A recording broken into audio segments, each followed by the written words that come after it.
अरे आप 80% जब विकलांग है उसके बाद दो दो शादी कर लिए हैं। आप बहुत लोग ऐसे हैं कि एक भी शादी नहीं कर पा रहे हैं। वही अच्छा, आप विकलांग है 80%, जी दो दो बीवियां हैं आपकी जी ये सोचने वाली बात नहीं है भाई। देखिए आज के जनरेशन में हाँ।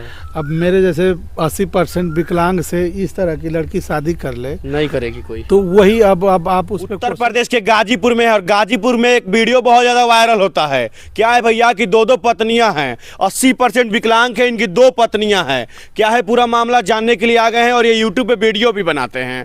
और ये बताइए कि आज सब लोग जानना चाहते हैं कि दो पत्नियां हैं, आप 80% विकलांग है, ये कैसे संभव हुआ? उसके पीछे कई कारण रहा है, वो बताने लगेंगे तो बहुत लंबी कहानी हो जाएगी। हाँ।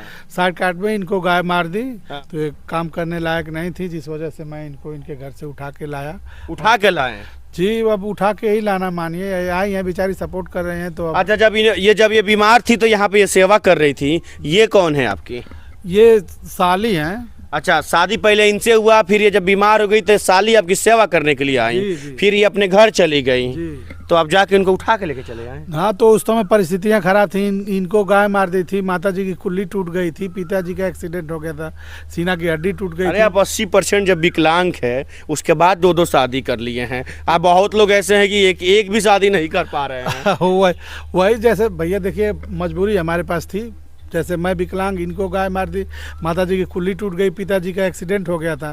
तो उस समय भगवान स्वरूप अब इनको उठा के लाना मत कहिए, कहीं ना कहीं इनका सपोर्ट। अच्छा, उनका उम्र कितना है? इनका उम्र लगभग 28-28 साल। और आपका? 36-30 साल के आसपास है। अच्छा जी। अच्छा, शादी आपका पहला कब हुआ था? शादी आज से 4-5 साल पहले हुई थी। पहली शादी? जी। और उसके बाद इनसे कब शादी की? शादी होने के 1 महीने के बाद ये चोटिल हो गई। हाँ। उसके बाद ये आ गई, मान के चले साल भर बाद इनसे शादी हो गई। तो इनके घर वाले फिर इनको भी लाने दिए आपको? नहीं, नाराज हैं वो लोग, तो अभी तक नहीं आते हैं अपने घर। जब ये उनको उठा के यहाँ पे लाए थे तो कौन कौन यहाँ पे आया था इनको ले जाने के लिए? कई लोग आए थे, 7-8 लोग आए थे। तो ये आके तुरंत लेके जाने लगे तो ये मना कर दी। अच्छा, ये मना कर दी?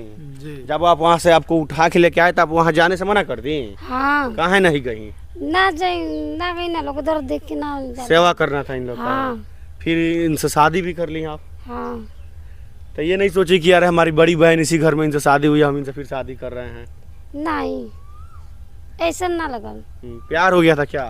प्यार नहीं, जैसे अभी ये बता नहीं पाई हैं। ये नहीं, इनका सपोर्ट रहा है। ये नहीं कि नहीं अभी बड़ी बहन है तो ये घर से जाके यही लेके आई थी। अच्छा, अपने ही छोटी बहन को वही जाकर लेके आई थी? जी जी। अच्छा, इनको बुलाने के लिए आप ही गई थी? ये नहीं सोची कि जी हमारे पति हैं, हम उनसे शादी कर लिए, अब अपनी छोटी बहन को भी यहाँ ला रहे हैं। ये विकलांग है 80%, कहाँ से कमाएंगे खिलाएंगे दो दो बीवियों को? सबके बना कमा खिया लिए। सबका खिला देते हैं? अच्छा, दो दो बीवियाँ रखे हैं, खर्चा सब कैसे ला देते हैं? खर्चा का मतलब ये लोग इतना मेहनती हैं कि मुझे कुछ करना नहीं पड़ता है। ये लोग खुद अपने से अपनी व्यवस्था अरेंजमेंट कर लेती हैं। जो बाकी की थोड़ा बहुत बचती है तो उसको मैं कर लेता हूँ। अच्छा, आप विकलांग है 80%, जी। दो दो बीवियाँ हैं आपकी। जी ये सोचने वाली बात नहीं है भाई। देखिए आज के जनरेशन में हाँ। अब मेरे जैसे 80% विकलांग से इस तरह की लड़की शादी कर ले नहीं करेगी कोई। तो वही अब आप उस पर क्वेश्चन कर रहे हैं। आजकल समझ रहे हैं कि यूट्यूब और फेसबुक पे प्यार हो जा रहा है। आजकल कैसे कैसे प्यार हो जा रहा है। अरे इस समय लोग कमेंट कर रहे हैं ना कि अब ये यूट्यूबर बन जाएंगी हाँ। तो हमारा साथ छोड़ देंगी, लेकिन ऐसा नहीं है। इनके चैनल का नाम मैं बताना चाहूँगा आपके दर्शकों को। इनके चैनल का नाम निशा यादव ऑफिशियल 139 है। सर्च मारने के लिए निशा, चाहे निशा यादव या निशा यादव ऑफिशियल कुछ भी लिखेंगे, लास्ट में 139 लिख के सर्च मारेंगे तो इनका चैनल आ जाएगा। इनकी जीवनी उसमें मिलेगी। आप विकलांग है, शादी कर ली, रह रही हैं, अब यूट्यूब पे आ गई हैं, यूट्यूब पे सफल हो जाएंगी तो आपको भी छोड़ के चली जाएंगी? कैसे बता? अरे ज्योति मौर्य तो देखबे किए हैं, 12 इतना साल रिलेशन होने के बाद भी छोड़ दी। देखिए ज्योति मौर्य थी। अगर इनको उस तरह का भाव रहता तो पहले ही शादी नहीं करती, क्योंकि कहाँ आप 80% विकलांग है। हाँ। और ये कहाँ उस समय जब नए जमाने का दौर था तो उस समय कैसी थी, फिर भी शादी आपसे कर ली। जी। और इस समय भी अब मान के चले कि जो मैं इनके साथ कोई देखता है तो विश्वास थोड़ा नहीं होता है कि ये मेरी पत्नी होंगी। लेकिन इन लोगों का मेरे ऊपर एक किस्म का एहसान है कि मान लीजिए आज मैं जीता हूँ, नहीं तो वो सारे पिताजी मुर्दा बन के सोए थे, माता जी सोई थी, ये सोई थी। तो उस समय तो मैं आत्महत्या कर लिया होता। मेरे पास इतनी बड़ी मजबूरी थी, अगर इनका साथ नहीं रहा होता तो।